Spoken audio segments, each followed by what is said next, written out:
What's up, guys? I wanted to do a bigger video. Like, I've been researching a lot of stuff, like all my research is over here.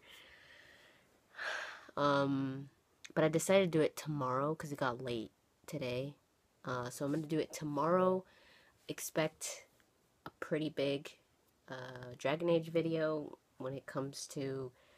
It's gonna be an information video. I think I'm gonna make it a World of Dragon Age video, so it should be good. So that's going to be coming tomorrow. Today, actually right now, I have another part of the order um uploading to YouTube. So it's been a lot of order stuff, the order, because I wanted to get some of those out, and um I already have a bunch of it already recorded, so I'm just editing.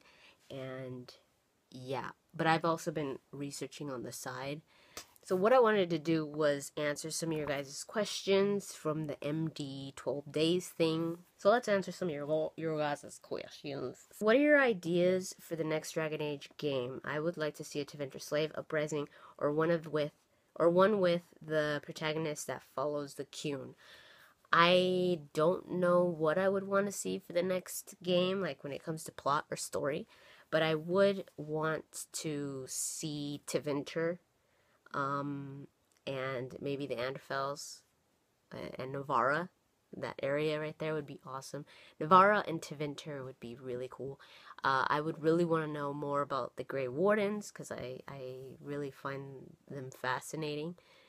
So maybe the Anderfels, but I think Tevinter would be really, really cool to be able to go to, or Navarra.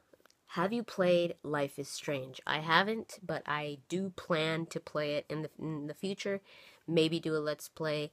I don't know yet. I've heard that there are some issues with copyright, third-party songs, so I don't know, but we'll see. I definitely do want to play it, though. I'm just waiting to beat some games. I'm just kind of backed up with stuff, so I'm not going to play it until I finish what I have to do.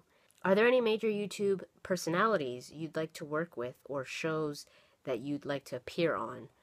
Um, when it comes to personalities, YouTube personalities, I've done a collaboration with Tales of Lumen, who is one of my favorite YouTubers. I think he's very inspiring as a YouTuber. He's always positive. He just gives really good vibes. If there's anybody that I look up to when it comes to YouTube, it's Lumen. I had the honor of doing a collaboration with him on a game. We never went back to do it. Mostly, I think it was mostly because on my part, because um, things got just hard for me to do things. I mean, we haven't even done any more podcasts anymore. Things got a little bit more complicated here at home. That's why you don't see as many videos from me as anymore.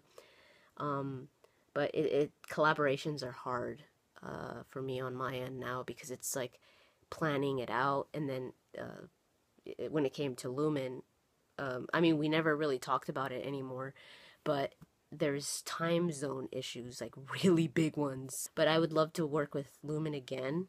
It was really fun. He's a really cool guy. Another person I would love to work with, I don't think I've ever done a collaboration with him. I do talk to him on Twitter and stuff. Sparrow, the Sparrow's Journey. He's a really cool guy. He's really fun. And I would love. He's another really good YouTuber that I admire the way his dedication, the way that he works, the way that he does his YouTube. He looks at everything that he does and sees what he could improve and stuff. So I think and he's getting up there, and I'm so proud of him. So I would love to do a collaboration with Sparrow one day, but I don't know what we would do because he's a PC gamer, and I don't have a PC.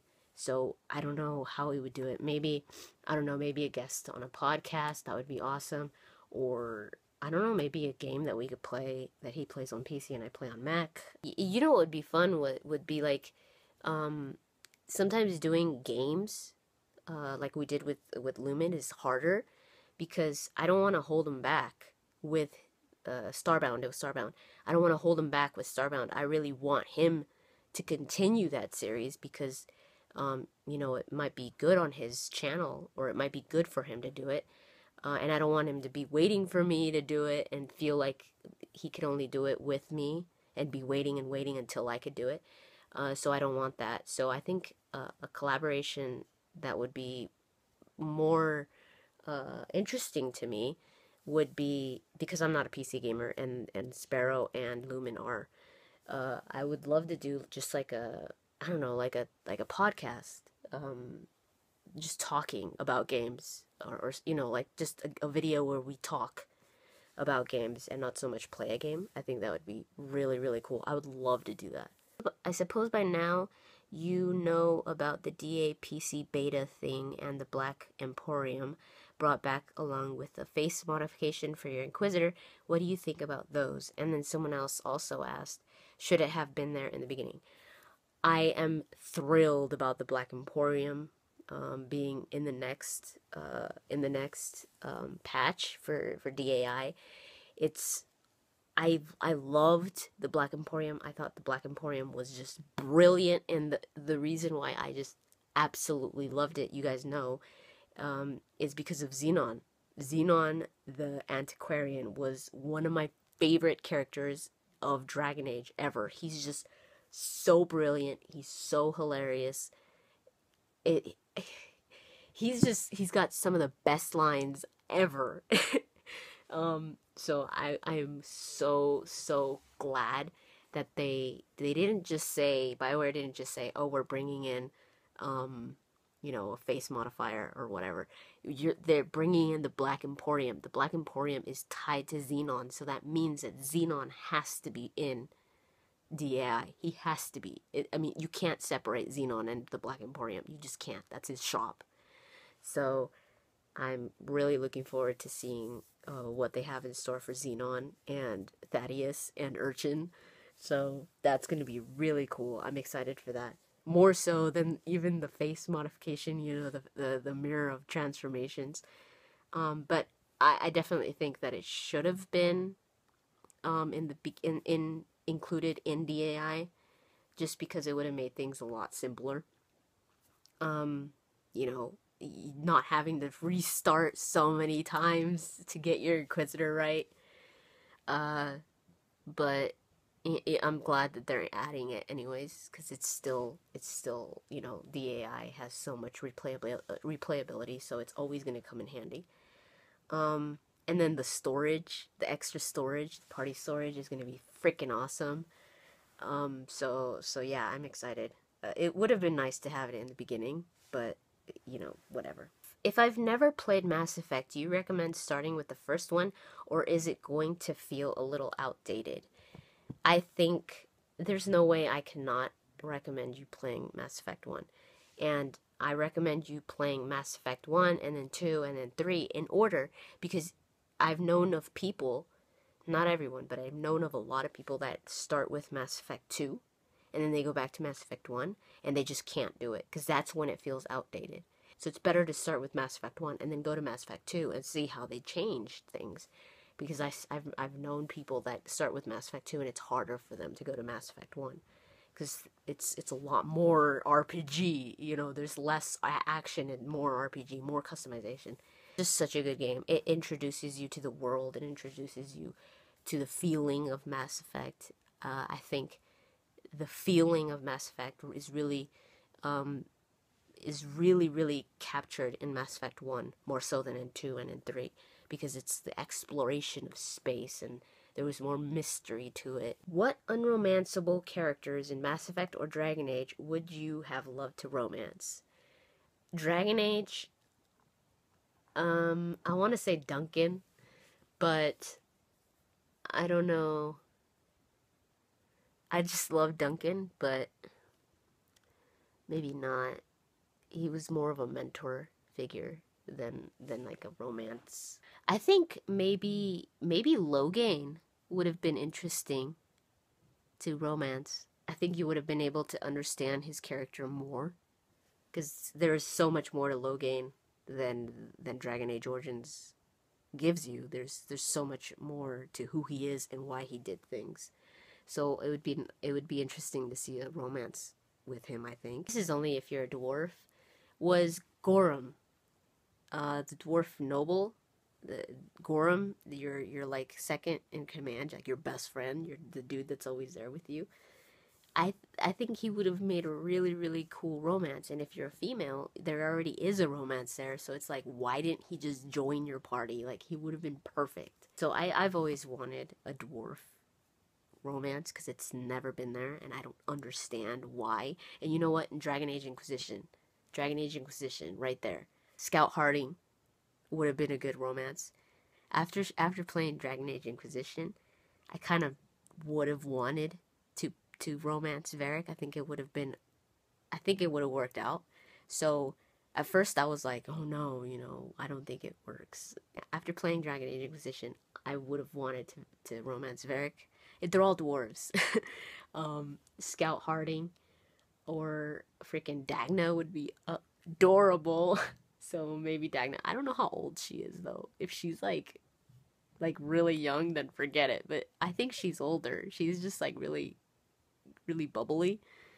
But yeah, Scout Harding and Varric and Gorham. Mass Effect, I don't know. I'd have to stop and think. Maybe Samara. I think Samara would have been interesting. I would be interested in maybe seeing a romance with Vega. I think. I'm thinking about it, like maybe because there was like this opportunity during the Citadel DLC, but that was like weird. That was like no, like I mean a full blown romance from the beginning and not just like this little fling. I don't know. I would have been interesting, especially if it was like, Vega didn't really know if he should be feeling this way because of the way he sees Shepard and stuff. I think it might have been interesting. Will you be reading any of the Witcher books in preparation for The Witcher 3 or even fan translations? Yes, I will. I already read a few of them. I have all of them that are officially translated in English. So I will be reading them before The Witcher 3. Fan translations, maybe. I'm thinking about it. I think I might, just because I really want to get the whole experience while going into The Witcher 3. And I do want to tie the books into my videos somehow. So I've been thinking about how to do it, but yeah, I am going to be reading in preparation to Witcher 3, and I'm going to tie it to my channel, so hopefully that works out. If you had a say in the writing and development of the next Mass Effect, what aspect of the game would you want to make a priority for the team to work on? I think exploration.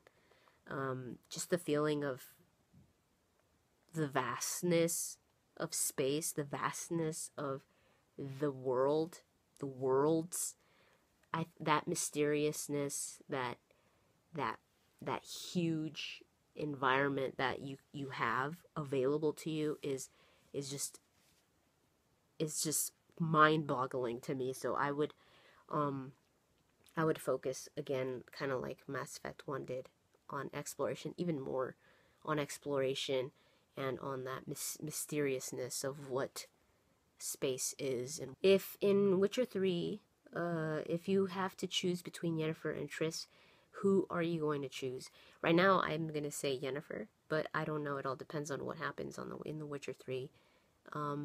It depends on a lot of things. So right now, I choose Yennefer, but again, maybe something will happen in The Witcher 3 that'll make me choose Triss. So I don't know. Have you ever played Elder Scrolls Oblivion? Yes, I have. I played a little bit of it. My ex-boyfriend was really like a huge fan of the Elder Scrolls, and he got me to play a little bit of Oblivion. But that was it. I wasn't really into it. I got into Skyrim, but not Oblivion. Have you ever played chess? And if you have, are you any good at it? I used to play chess when I was younger, but I never really had anybody to play with because everybody always wanted to play checkers. So I was better at checkers. I haven't played chess in a very, very long time. I don't even remember how to play it. Who are your favorite 3 companions from Doctor Who? Ace. Ace was the companion. It's the 7th Doctor's companion. He had 2 companions, but his number 1 was Ace. Definitely Ace was my favorite companion. Donna was fun. I like Donna. You know who I really, really liked? Oh my god, what was her name? Zoe. Zoe was a companion of the second Doctor, and she was. I don't think the Doctor has ever had another companion like her. She was very smart. She was almost on the level of the Doctor when it came to how smart she was and what she knew. So I really liked seeing that, like her interactions with the Doctor. Like there was one episode where she was doing this puzzle and like this like mind game, or it was like this really hard mathematical thing, and she was really good at it, and then the Doctor did it and he was so nervous that he kept on messing up, and she was like telling him how to do it, and it was like, oh my god, like someone is actually telling the Doctor how to do something because he doesn't know how to do it or he's too nervous to focus. But yeah, Zoe, Ace, and probably Donna. So that's pretty much it. Thank you so much for your questions. Keep them coming because I still have more of these to do. I'll be throwing them every now and then. I do want to do them as soon as possible. I want to finish this as soon as possible because I like to do Q&As at the end of the year. And we're already at the beginning of the next year, so I always do them during December. So keep asking your questions in the comments down below. I will keep answering them. A lot of the order coming out right now, but just know that I have a lot of things brewing in the background, as you can see here. A lot of good stuff. Trust me, it's gonna be fun. I took so long to freaking come up with this damn theory. Thank you so much for watching, and I'll talk to you guys later.